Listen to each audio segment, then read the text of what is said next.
Hello and welcome to P T 365 lecture number 9 economy का जो कि होगा। यहाँ पे हम दो टॉपिक्स कवर करने वाले हैं। आइए आपको दिखा देता हूँ जल्दी से।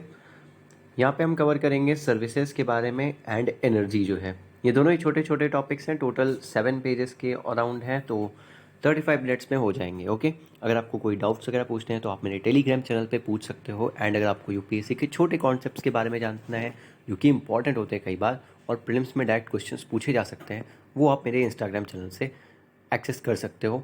अब मैं वो बल्क में डालना चालू करूँगा, सो काफ़ी बेनिफिट करेगा आपको। Let's start with services here. Okay, so services के अंडर फर्स्ट टॉपिक है यहाँ पे इंश्योरेंस सेक्टर। न्यूज़ में क्यों था? क्योंकि IRDAI जो है, insurance regulatory and development authority of India, उसने वर्क किया इंट्रोड्यूस करने के लिए एक प्लान जिसका नेम है बीमा ट्रिनिटी। और न्यूज़ में क्या है? बीमा ट्रिनिटी 3 कंपोनेंट्स इसमें होते हैं: बीमा सुगम, बीमा विस्तार एंड बीमा वाहक। वाहक मीन्स कैरियर्स।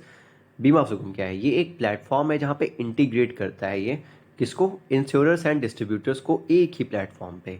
ये एक वन स्टॉप शॉप है कस्टमर्स के लिए, जो बाद में परस्यू करेगी सर्विस रिक्वेस्ट को एंड सेटलमेंट करेगी क्लेम्स का थ्रू द सेम पोर्टल। बीमा विस्तार क्या है? ये एक बंडल्ड रिस्क कवर है, किसके लिए? Life, health, property and casualties या एक्सीडेंट्स के लिए। Will have defined benefits for each risk. Defined benefits होंगे हर एक रिस्क के लिए, जो कि पे किए जाएंगे faster than usual.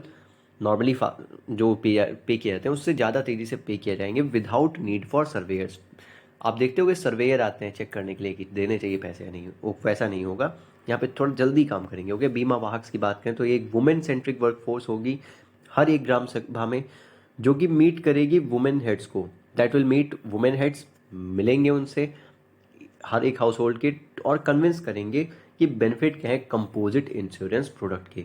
Current status की बात करें अगर इंश्योरेंस सेक्टर की इंडिया में, टोटल प्रीमियम, अगर टोटल प्रीमियम वॉल्यूम्स की बात करें तो ये 10th लार्जेस्ट मार्केट है ग्लोबली इंडिया की, with an estimated market share जो है 1.9%। इंश्योरेंस डेंसिटी ये होती क्या है? ये बताते हैं रेशियो जो होता है total crop premium, total insurance premium का टू होल पॉपुलेशन एक गिवन ईयर में। ओके, ये $11.1 से $91 पहुंच गई है 2001 से 21 के बीच में। इंश्योरेंस पेनिट्रेशन ये क्या होता है? रेशियो क्या है टोटल इंश्योरेंस प्रीमियम का to GDP of a country in a given year. Okay, ये भी इंक्रीज हुआ है, 2.7% था 2000 में, 4.2% हो गया है 2021 में।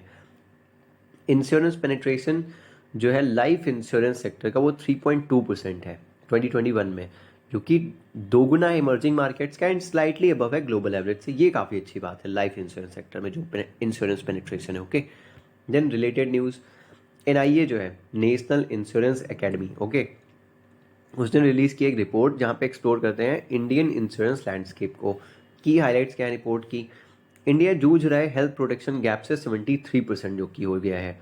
लीडिंग 40 करोड़ इंडिविजुअल्स जो हैं वो विदाउट हेल्थ इंश्योरेंस है, मीन्स 31% ऑफ कंट्री जो है वो बिना किसी हेल्थ प्रोटेक्शन गैप के है, बिना किसी ये कवर किया। ओके, देन एचपीजी क्या होता है? हेल्थ प्रोटेक्शन गैप क्या होता है?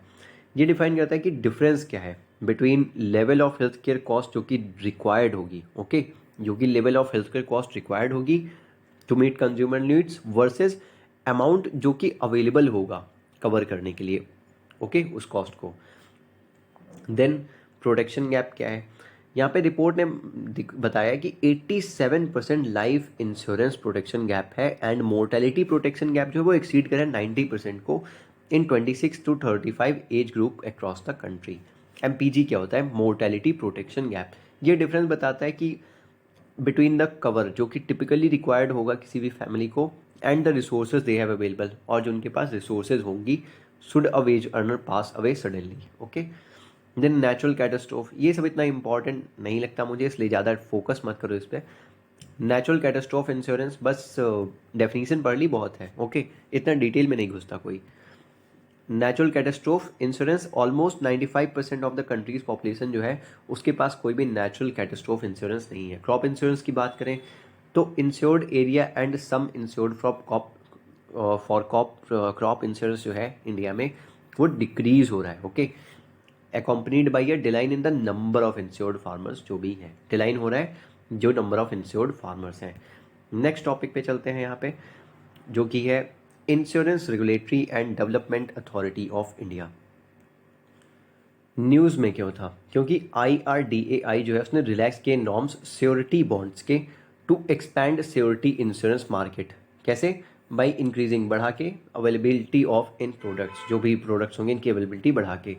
इंश्योरेंस श्योरिटी बॉन्ड्स के बारे में बात करते हैं। ये एक 3 पार्टी कॉन्ट्रैक्ट होता है जहाँ पे एक पार्टी जो होती है गारंटी करती है कि सेकेंड पार्टी जो है वो अच्छा परफॉर्म करेगी। तो किसके सामने गारंटी ले रहे हैं? थर्ड पार्टी के सामने। ओके, कि आपको फ़ायदा मिलेगा थर्ड पार्टी को। फर्स्ट पार्टी को श्योरिटी बोलते हैं जो गारंटी ले रही है, सेकेंड पार्टी वो है जिसकी गारंटी फर्स्ट पार्टी ले रही है, एंड थर्ड पार्टी वो है जिसे प्रॉफिट ये बताने मिलेगा, ऐसी बात कर रहे हैं। ओके, ये एक्ट करता है as a security arrangement infrastructure projects के लिए एंड इंसुलेट करता है कॉन्ट्रैक्टर को एज वेल एज प्रिंसिपल को। इंश्योरेंस श्योरिटी बॉन्ड्स की बात करें तो अलाउड है by insurance regulatory and development authority in April 2022 and has been brought as a replacement. ये लाए गए हैं as a replacement of bank guarantee. Okay, then IRDAI की बात करते हैं स्पेसिफिकली। इसका जेनेसिस कब हुआ था? ये एक स्टैट्यूटरी बॉडी की तरह फॉर्म किया गया था by an act of parliament, that is IRDAI act of 1999। Very important. इसका हेडक्वार्टर तेलंगाना में है, हैदराबाद। मिनिस्ट्री जो है, ये हेडक्वार्टर कभी कभी ध्यान रख लिया करो जब इंपॉर्टेंट बॉडी है, ये एक इंपॉर्टेंट बॉडी है। Okay, ministry of finance, department of financial services के अंडर में आता है ये। मैंडेट क्या है? ये ग्रांट करता है लाइसेंसेस किसको? री इंश्योरेंस कंपनीज। ये री इंश्योरेंस कंपनीज कौन सी होती हैं? जो इंश्योरेंस कंपनीज को ही प्रोवाइड करती हैं insurance. Okay, and insurance intermediaries to protect interest of policy holders, to regulate investment of funds by insurance companies. Regulate करता है इन्वेस्टमेंट जो होता है फंड का इंश्योरेंस कंपनीज के। Professional organisations connected with reinsurance business. To undertake inspection of conduct, inspection undertake करता है, inquiry conduct करता है, इन्वेस्टिगेशन करता है एंटिटीज़ का जो कि कनेक्टेड होती हैं इंश्योरेंस बिजनेस के साथ। एंटिटीज़ जो रेगुलेट करता है IRDAI, एक तो LIC कंपनीज हो गई, right, life insurance companies both public and private sector, general insurance companies both private and public, then reinsurance companies, agency channel, intermediate जैसे कि corporate agents, brokers etcetera. So let's go to our next topic, that is medical and wellness tourism. Okay, news में क्यों आया था ये? क्योंकि ministry of home affairs जो है उसने रिसेंटली नोटिफाई किया क्रिएशन, किसका क्रिएशन? एक new category of Ayush visa का for foreign nationals for treatment के लिए। Okay, under Ayush system of medicine. और न्यूज़ में क्या था? ये एक न्यू चैप्टर जो है आयुष वीज़ा, ये इनकॉर्पोरेट किया गया है medical visa of the visa manual 2019 में, जो कि डील करता है ट्रीटमेंट के साथ। और ट्रीटमेंट वो किसके अंडर होगा? इंडियन सिस्टम ऑफ मेडिसिन के अंडर जो ट्रीटमेंट होगा उसके लिए स्पेसिफिकली। ओके, ये बूस्ट करेगा जो मेडिकल वैल्यू है ट्रेवल करने की इंडिया में, एंड स्ट्रेंथन करेगा हमारे एंडेवर को कि हम इंडियन ट्रेडिशनल मेडिसिन को एक ग्लोबल फिनोमेना बना सकें। आयुष की बात करें तो एक एक्रोनिम है for Ayurveda, yoga and naturopathy, यूनानी, सिद्धा and homeopathy. However it also includes other traditional जो चीज़ें हैं, non conventional health care system है वो भी ये इन्वॉल्व करता है, जैसे कि सोवा रिक्पा एट्सेट्रा। आपसे वो सोवा रिक्पा के बारे में आप मस्ट है पढ़ो, इनके बारे में भी थोड़ा थोड़ा आप रखो याद, क्योंकि आयुष काफ़ी इंपॉर्टेंट है। ओके, यहाँ पे डेटा बैंक की बात कर लेते हैं। 7th रैंक है इंडिया की। ओके, वेलनेस टूरिज्म में 56 मिलियन ट्रिप्स जो कि होती हैं इंडिया में। ओके, एज पर ग्लोबल वेलनेस टूरिज्म $70 बिलियन का estimated grow of Ayush based health care and wellness by 2025। मान रहे हैं कि 2025 तक $70 बिलियन ये सेक्टर ग्रो हो जाएगा। Okay, then medical and wellness tourism की बात करते हैं। मेडिकल एंड वेलनेस टूरिज्म एक टर्म है जो कि डिस्क्राइब किया जाता है, यूज़ किया जाता है डिस्क्राइब करने के लिए रैपिडली ग्रोइंग प्रैक्टिस जो है, ट्रैवल करते हैं लोग across international borders health care services को पाने के लिए। वेलनेस टूरिज्म एक ट्रैवल है जो कि एसोसिएटेड होता है विद मेंटेनिंग और इन्हांसिंग वंस वेलबींग। ओके, किसी की एक की वेलबींग इन्हांस करने के लिए, मेंटेन करने के लिए and so on.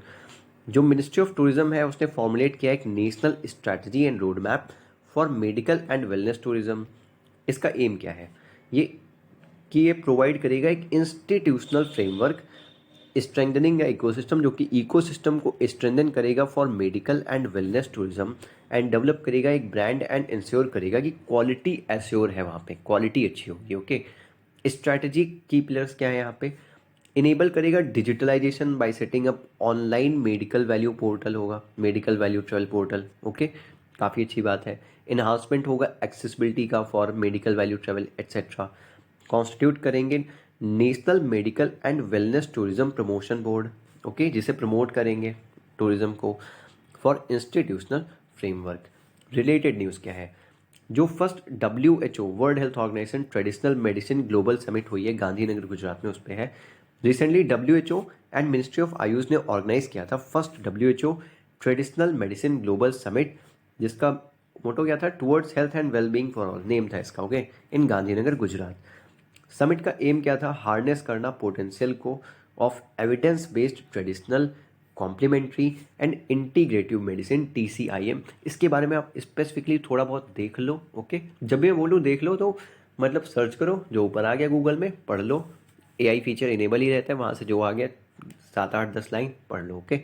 Then WHO ने रिलीज़ किया outcome document first WHO traditional medicine global summit 2023 का in form of Gujarat declaration. काफ़ी इंपॉर्टेंट चीज़ें मैं बोलता हूँ, पढ़ लिया करो, ओके। अगर आप पढ़ोगे तो आपको खुद से रियलाइज़ होगा कि yes we should know it, okay. आपको जानना चाहिए वो चीज़ें, क्योंकि UPSC मेन 4 5 सालों से 10 सालों से चीज़ें जो चल रही हैं हमारे आसपास, वो आप कई बार सर्च नहीं करते हो। तो अगर मैं बोल रहा हूँ यहाँ पे, आपका दायित्व तो बनता है वो कि आप जाओ एक बार सर्च करो, 10 लाइनें पढ़ के फिर से आ जाओ वीडियो बैक, ओके। सो अब चलेंगे अपने नेक्स्ट टॉपिक पे, जो कि है open network for digital commerce, that is ONDC। ये न्यूज़ में क्यों आया था, क्योंकि जो network operations and compliance system है NOCS प्लेटफॉर्म, ये लॉन्च किया गया है बाई ONDCs, लॉन्च किया गया है फॉर ONDCs, ओके, उनके लिए। ONDC क्या है, open network for digital commerce, हम अच्छे से देखेंगे इसे। मोर on news, NPCI Bharat bill pay limited NBBL जो है, उसने लॉन्च किया NOCS प्लेटफॉर्म, किस लिए, प्रोवाइड करेगा यहाँ पे रिकन्सिलिएशन एंड सेटलमेंट सर्विसेज का for transactions undertaken on ONDC network पे जो किए जाएंगे, ओके। NOCS जो है डेवलप किया गया है under guidance of RBI and enable करता है smooth, secure and timely transfer of funds to network participants, okay, जो दूर दूर के मतलब डिफरेंट प्लेटफॉर्म्स पे भी होके आप कर सकते हो यहाँ पे। ये इंटीग्रेट होता है बैंक्स के साथ, फिनटेक्स के साथ, ई-कॉमर्स प्लेयर्स के साथ, एंड जल्द में ही ऑनलाइन भी जाएगा, ओके, लाइव भी जाएगा। ONDC की बात करते हैं, ये क्या है, ये एक market and community lead initiative है, ये एक ओपन नेटवर्क है, एलिमिनेट करता है जो नीड होती है सेंट्रल इंटरमीडियरी की, ओके। ये इनेबलर है मैसिव डिजिटल कॉमर्स एक्सपेंशन के लिए, एंड एक इनेबलर है ब्रॉड बेस्ड इनोवेशन के लिए। ONDC जो नहीं है वो क्या है, ओके। ONDC क्या नहीं है मीन्स, ओके, यहाँ पे गवर्नमेंट रेगुलेटरी बॉडी आती हैं जो नहीं है। What is ONDC not, okay, ये गवर्नमेंट रेगुलेटरी बॉडी नहीं है, ये एक एप्लीकेशन नहीं है या फिर प्लेटफॉर्म नहीं है, यहाँ पे सेंट्रल इंटरमीडिएट तो नहीं होता है, ओके, एंड ये एक मीडियम नहीं है कि हेल्प करे बिजनेस को डिजिटाइज करने के लिए। देन ONDC लॉन्च किया गया है by department for promotion of industry and internal trade, that is DPIIT, ministry of commerce and industry, to control digital monopolies, जो डिजिटल मोनोपोलीज होती हैं उन्हें कंट्रोल करने के लिए, ओके। ये प्रमोट करेगा ओपन नेटवर्क्स को for all aspects of exchange of goods and services, कहाँ पे, वो डिजिटल और इलेक्ट्रॉनिक नेटवर्क्स, ओके। जो टास्क है इंटीग्रेट करने का ई-कॉमर्स प्लेटफॉर्म्स को ONDC पे, ये असाइन किया गया है क्वालिटी काउंसिल ऑफ इंडिया को। क्वालिटी काउंसिल ऑफ इंडिया एक इंपॉर्टेंट बॉडी है, UPSC ने क्वेश्चन भी पूछा है इस पर, ओके। सो देख सकते हो इसके बारे में, रिपीटेड क्वेश्चन भी आते हैं, okay. ONDC does not require the use of same platform, same platform या एप्लीकेशन की नीड नहीं होगी बायर एंड सेलर को किसी भी बिजनेस ट्रांजैक्शन को करने के लिए। So let's go to our next topic, जो कि एनर्जी के अंडर फर्स्ट टॉपिक आएगा, national electricity plan, that is NEP। सो ये न्यूज़ में क्यों था, क्योंकि रिसेंटली सेंट्रल इलेक्ट्रिसिटी अथॉरिटी जो है उसने नोटिफाई किया नेशनल इलेक्ट्रिसिटी प्लान 2022-32 के लिए। न्यूज़ में और क्या था, इलेक्ट्रिसिटी एक्ट जो 2003 है उसके बेसिस पे CEA रिक्वायर करता है कि प्रिपेयर करे एक national electricity plan in accordance with the national electricity policy, and notify करे उसे प्लान हर 5 साल में, ओके। देन NEP इंक्लूड करता है रिव्यू जो होता है लास्ट के 5 ईयर्स का, 2017 से 2022 तक का दिया, एक डिटेल्ड प्लान क्या होगा नेक्स्ट 5 ईयर्स के लिए, एंड प्रोस्पेक्टिव प्लान भी देता है 2027 से 2032 के लिए, ओके। जो first NEP national electricity plan था वो नोटिफाई किया था 2007 में। की हाइलाइट्स, राइजिंग एनर्जी डिमांड, ये तो पता ही है, एनर्जी डिमांड राइज हो रही है। इंडिया विटनेस करता है electricity demand increase at CAGR of around 4.1%, okay, during the last decade. Installed capacity की बात करते हैं। Likely installed capacity for the year 2026-27 जो है वो होगी अराउंड 610 गीगावाट, विद अराउंड 57.4% जो उसमें से होगा वो नॉन फॉसिल बेस्ड कैपेसिटी होगी। अभी 40% है एज ऑफ मार्च 2022, ओके। देन कार्बन एमिशन, जो एवरेज कार्बन एमिशन है, CO2 emission rate from coal based stations, वो डिलाइनिंग ट्रेंड पे है, डिलाइन हो रहा है, ओके। कंट्रीब्यूशन ऑफ, अगर रिन्यूएबल एनर्जी सोर्सेज की बात करें तो इंस्टॉल्ड कैपेसिटी जो है RE सोर्सेज की is expected to contribute around 35%, वो कंट्रीब्यूट करेंगे 26-27 तक, okay. Energy efficiency and conservation की अगर बात करें देन इंडिया ने अचीव किया था, ओके, रिडक्शन जो है एमिशन इंटेंसिटी में of GDP by 24% over the period 2005-2016 and is up committed, क्या करना है उसे, ये इंपॉर्टेंट है, ओके। रिड्यूस करेगा एमिशन इंटेंसिटी को by 45% in 2030 against the levels of 2005। Emission intensity क्या होती है? ये level of green house gas emission जो है per unit of economic activity के अगेंस्ट यूजुअली मेजर किया जाता है at the national level as GDP। Then यहाँ पे चार्ट दिया हुआ है, इंपॉर्टेंट है। ऑल इंडिया इंस्टॉल्ड कैपेसिटी क्या है 31 मार्च 2022 को in terms of megawatt, okay. So अगर यहाँ पे बात करें सबसे ज़्यादा तो कोल से 51%, गैस से 6%, डीजल से नेलिजिबल है, ओके, न्यूक्लियर एंड लिग्नाइट से 2% एंड रिन्यूएबल एनर्जी सोर्सेज से 39%। ऑल इंडिया RE में रिन्यूएबल एनर्जी इंस्टॉल कैपेसिटी की बात करें तो सोलर से 34%, विंड से 26%, बायोमास से 7, स्मॉल हाइड्रो से 3, देन यहाँ पे लार्ज हाइड्रो से 30% है। सो सबसे ज़्यादा तो सोलर से है, ये याद रखो, एंड लार्ज हाइड्रो से 30%, विंड से 26, ये थोड़ा याद रखो। सेंट्रल इलेक्ट्रिसिटी अथॉरिटी, इसके बारे में जानते हैं। ये एक स्टैट्यूटरी ऑर्गेनाइजेशन है जो कि आती है अंडर इलेक्ट्रिसिटी एक्ट 2003, ये अंडर मिनिस्ट्री ऑफ पावर है। जेनेसिस कैसे हुआ इसका, कैसे डोमेन में ओरिजिनली कॉन्स्टिट्यूट किया गया था under section 3 clause 1 of repealed, जो कि अब रिपील किया जा चुका है, इलेक्ट्रिसिटी सप्लाई एक्ट 1948, उसके अंडर ये कॉन्स्टिट्यूट हुआ था। इन 1951 ये से इस्टेब्लिश किया गया as part time body and 1975 में फुल टाइम बॉडी बना दिया। ये सुन लो, इंपॉर्टेंट नहीं है, याद रखना इतना। सुपरसीड करता है by section 70 of electricity act 2003। Objective क्या है? ये रेगुलेट करता है एंड देखता है development of the electricity sector in country, ensure करता है कि रिलायबल 24/7 पावर सप्लाई होगी of adequate quality, okay, to all consumers in the country, जो कि अभी नहीं है, दूर दूर तक ऐसा तो नहीं दिखता। Composition, not more than 14 members including its chairperson and not more than 8 full time members, 8 full time members से ज़्यादा नहीं होने चाहिए, to be appointed by central government, जिन्हें अपॉइंट करेगा। फंक्शंस एंड रिस्पॉन्सिबिलिटीज़ क्या है? ये एडवाइस करता है सेंट्रल गवर्नमेंट को नेशनल इलेक्ट्रिसिटी पॉलिसी या प्लान पे, जो भी बोलो। Specify the technical standards, specify करता है क्या टेक्निकल स्टैंडर्ड्स होंगे इलेक्ट्रिसिटी प्लांट्स एंड लाइंस के। स्पेसिफाई करता है कंडीशंस को for installation of meters. Promote करता है measures for advancing the skill of persons engaged in electricity industry and promote and assist करता है टाइमली कंप्लीशन के लिए स्कीम्स एंड प्रोजेक्ट्स के। Let's go to the next topic, that is inter state transmission system ISTS charges. ये news में क्यों था? क्योंकि मिनिस्ट्री ऑफ पावर ने वेव किया है, माफ़ किया है ISTS चार्जेस को, means inter state transmission charges को on offshore wind, green hydrogen, ammonia project जो है 25 सालों के लिए। देखेंगे पूरा, okay. More on news. Earlier जो है गवर्नमेंट ने ऑर्डर किया था कि वो वेव करेगी ISTS charges on transmission of electricity जो कि जनरेट होगी from new hydro power projects, okay. अब यहाँ पे दिया है OWP क्या है? Offshore wind power projects हैं, ओके। ये क्या है? Is the use of wind farm का जो यूज़ करते हैं कंस्ट्रक्ट करने के लिए body in water bodies, usually in ocean on continental shelf, to harvest करने के लिए, क्या विंड एनर्जी को इलेक्ट्रिसिटी जनरेशन के लिए। ग्रीन हाइड्रोजन वो हाइड्रोजन है जो प्रोड्यूस की जाती है वाटर से using renewable energy sources and green ammonia एक डेरिवेटिव है ग्रीन हाइड्रोजन का एंड यूज़ करते हैं एनर्जी की तरह in transport and storage sectors, shipping fuel and as a fertiliser. की डिसीजन क्या है?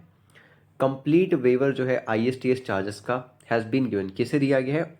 OWP प्रोजेक्ट्स को, offshore wind power projects को दिया गया है, जो कि कमीशन होंगे ऑन और बिफोर इस डेट पे या फिर इससे पहले। ओके, 31 दिसंबर 2032 इन्हें 25 सालों के लिए मिलेगा from the date of commissioning. However जो प्रोजेक्ट्स हैं जो कमीशन किए गए after 1 January 2033 would be given graded, उन्हें ISTS चार्जेस में वेव ऑफ मिलेगा, थोड़ा बहुत मिलेगा, ज़्यादा नहीं। ओके, कंप्लीट वेवर जो है ग्रीन हाइड्रोजन या फिर अमोनिया प्रोडक्शन यूनिट्स की अगर बात करें जो कि रिन्यूएबल एनर्जी सोर्सेज का यूज़ कर रहे हैं या फिर पम्प्ड या बैटरी स्टोरेज सिस्टम या फिर हाइब्रिड कॉम्बिनेशन, इनका क्या है?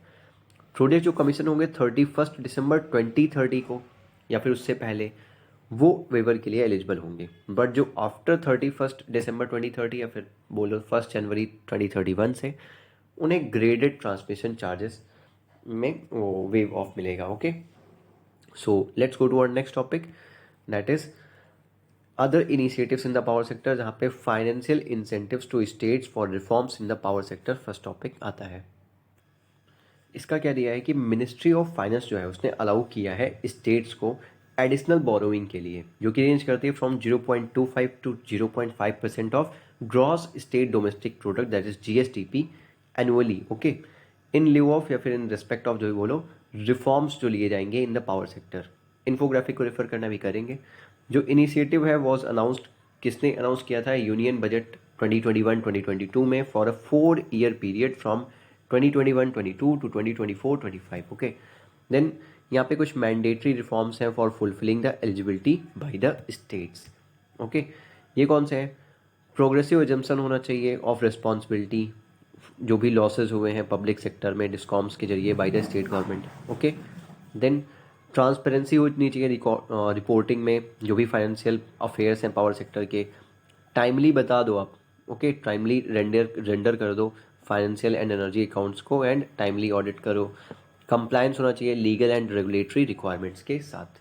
Okay, let's go to next thing, that is market coupling. कुछ छोटे छोटे टॉपिक हैं, देखते हैं मार्केट कपलिंग क्या है। जो यूनियन मिनिस्ट्री ऑफ पावर है उसने डायरेक्ट किया है central electricity regulatory commission CERC को कि वो इनिशिएट करे प्रोसेस मार्केट कपलिंग का ऑफ पावर एक्सचेंजेस, जिससे कि यूनिफॉर्म प्राइस हो सके across multiple exchanges. Okay, market coupling क्या है ये बताते हैं कि जो सिंगल पावर ट्रेडिंग एंटिटी होगी का फॉर्मेशन होगा, ओके, जो कि ओन्ड होगी बाय द गवर्नमेंट। इसके अंडर बिड्स जो होंगी वो बाय एंड सेल की जाएंगी, जो भी बिट्स होंगी बाय एंड सेल होंगी पावर एक्सचेंजेस की, सभी वो एग्रीगेट की जाएंगी एंड देन मैच किया जाएगा ये देखने के लिए कि क्या यूनिफॉर्म पावर प्राइस या फिर मार्केट क्लियरिंग प्राइस होगा। ओके, प्रेजेंटली जो MCPs हैं, मार्केट क्लियरिंग प्राइस जो है वो डिफरेंट है इन 3 power exchanges that India has. Okay, 3 power exchanges कौन से हैं? India energy exchange limited IEX है, power exchange India limited PXIL है and Hindustan power exchange limited HPX है। ये आप थोड़ा नेम याद रखना इन तीनों के। IEX जो है करंटली इंजॉय करता है मोनोपोली स्टेटस, जिसके पास 90% शेयर है इलेक्ट्रिसिटी मार्केट का।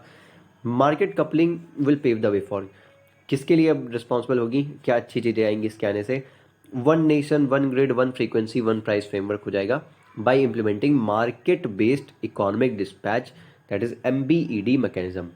MBED मैकेनिज्म क्या करेगा? ये एनविसाज करेगा सेंट्रलाइज शेड्यूलिंग होगी, फिर कितना डिस्पैच करना है entire yearly consumption of electricity, कितना इलेक्ट्रिसिटी डिस्पैच करना है inter state and intra state both levels पे।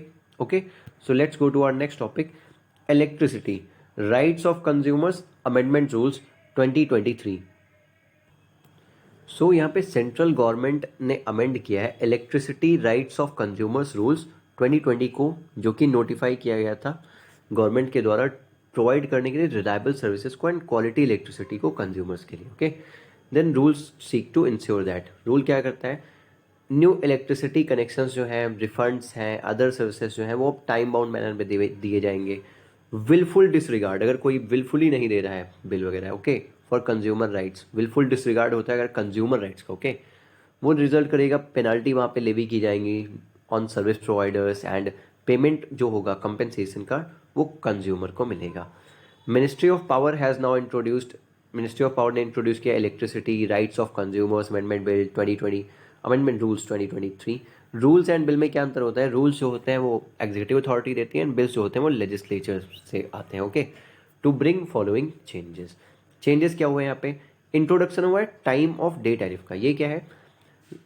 पहले क्या होता था कि सभी टाइम पे सेम चार्ज करते थे, बट अब क्या होगा? Will vary according to the time of the day. Time क्या चल रहा है दिन में उसके अकॉर्डिंग चार्ज किया जाएगा, कितना पैसे पड़ेंगे per unit. Okay, power tariff जो है 20% लेस होगा सोलर आवर्स के टाइम पे। ये सोलर आवर्स क्या होंगे? 8 आवर्स, कोई भी 8 घंटे होंगे दिन के, जो कि state electricity regulatory commission notify करेगा, स्पेसिफाई करेगा।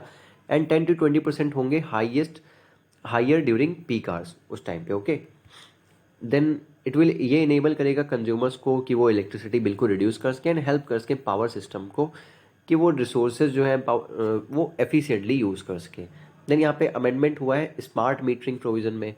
अगर पोस्ट इंस्टॉलेशन होता है स्मार्ट मीटर का, ओके, देन कोई पिनल चार्जेस इंपोज नहीं किए जाएंगे कंज्यूमर पे बेस्ड ऑन मैक्सिमम डिमांड की क्या मैक्सिमम डिमांड है recorded by the smart meter जो कि रिकॉर्ड कर रहा है smart meter for the period before installation date. Okay, जो इंस्टॉलेशन डेट के पहले का पीरियड होगा, तो ये पोस्ट इंस्टॉलेशन के लिए है। ओके, देन यहाँ पे एक और टॉपिक है high price day ahead market and surplus power portal, that is पुष्प पोर्टल। जो पुष्प पोर्टल है लॉन्च किया गया है बाय मिनिस्ट्री ऑफ पावर। क्यों? जिससे कि इंश्योर्स करें ग्रेटर अवेलेबिलिटी हो इसके पावर की। Okay, during peak demand season, जब भी पीक डिमांड सीजन चलता है। ओके, जैसे दिवाली में सब लोग लाइट्स वगैरह लगाते हैं तो काफ़ी डिमांड होती है उस टाइम। जो पावर डिस्ट्रीब्यूशन कंपनीज होंगी दैट इज डिस्कॉम्स, वो एबल होंगी इंडिकेट करने के लिए कि क्या सरप्लस पावर है in block times. Okay, days months on portal, एक पोर्टल होगा उस पर। जो डिस्कॉम्स होंगी हु नीड पावर, जिन्हें पावर की नीड होगी, वो मान सकेंगी सरप्लस पावर को। ओके, ये क्या करेगा कि ये रिड्यूस कर देगा जो फिक्स्ड कॉस्ट बर्डन है डिस्कॉम्स पे एंड इनेबल करेगा जो अवेलेबल जनरेशन कैपेसिटी है उसको अच्छे से यूटिलाइज करने के लिए। Let's go to our next topic that is national gas grid. So news में क्या है, क्योंकि जो बिहार पोर्शन था बरौनी गुवाहाटी पाइपलाइन का जो कि कनेक्ट करता था बिहार को नेशनल गैस ग्रिड से, वो कंप्लीट किया गया। ओके, नेचुरल गैस के बारे में देखते हैं। नेचुरल गैस एक मिक्सचर ऑफ गैस होता है जो कि रिच होता है हाइड्रोकार्बन्स में consisting of methane, nitrogen, carbon dioxide etcetera. Natural gas reserve जो होते हैं वो पाए जाते हैं deep inside the earth near solid and liquid hydrocarbon beds like coal and crude oil. Okay, ये प्योर फॉर्म में यूज़ नहीं करते, इसे प्रोसेस करते हैं एंड कन्वर्ट करते हैं क्लीनर फ्यूल में कंजम्पशन के लिए। इंडिया टारगेट करता है इंक्रीज करने के लिए जो शेयर है नेचुरल गैस का प्राइमरी एनर्जी मिक्स में फ्रॉम 6.5 जो कि करंट है टू 15% बाई 2030। जो सब्जेक्ट है पेट्रोलियम एंड नेचुरल गैस का, ये यूनियन लिस्ट में आता है, ऑफकोर्स उसी में आएगा, कोई डाउट नहीं। Okay, then national gas grid क्या है, थोड़ा सा ही बचा है। नेशनल गैस ग्रिड ये 33,764 33764 kilometre long natural gas pipeline network है जो कि एम करता है कनेक्ट करने के लिए सभी major supply and demand centres को कंट्री में। यह आता है under the purview of petroleum and natural gas regulatory board PNGRB। अगर PNGRB के बारे में देखें हम तो ये इस्टेब्लिश किया गया था under petroleum and natural gas regulatory board 2006 के अंडर। एम क्या है, ये प्रोटेक्ट करता है इंटरेस्ट जो है कंज्यूमर्स का एंड एंटिटीज़ का जो कि engage in specified activities relating to petroleum है, petroleum products and natural gas and promote करता है कॉम्पिटिटिव मार्केट्स को। ओके, इट ऑल्सो और क्या देखता है, ये गैस एक्सचेंज भी देखता है for the trading of natural gas in India. ये अथॉरिटी है टू ग्रांट ऑथराइजेशन, किसकी ऑथराइजेशन, और एंटिटीज़ को देता है for the development of city gas distribution that is CGD network in geographical areas. ये आता है under ministry of petroleum and natural gas. सो इसी के साथ हमारा ये भी टॉपिक खत्म होता है। यूनिट 10 एंड 11 हमने कवर कर लिया है। देखते हैं लास्ट में हम क्या देखेंगे। सो लास्ट टॉपिक जो बचा है बिजनेस इनोवेशन एंड एंटरप्रेन्योरशिप, ये भी ज़्यादा बड़ा नहीं होगा, अबाउट 30 मिनट्स का ही लेक्चर ये भी होगा। So thanks for watching this video, like share and subscribe in the case you liked it. Thank you.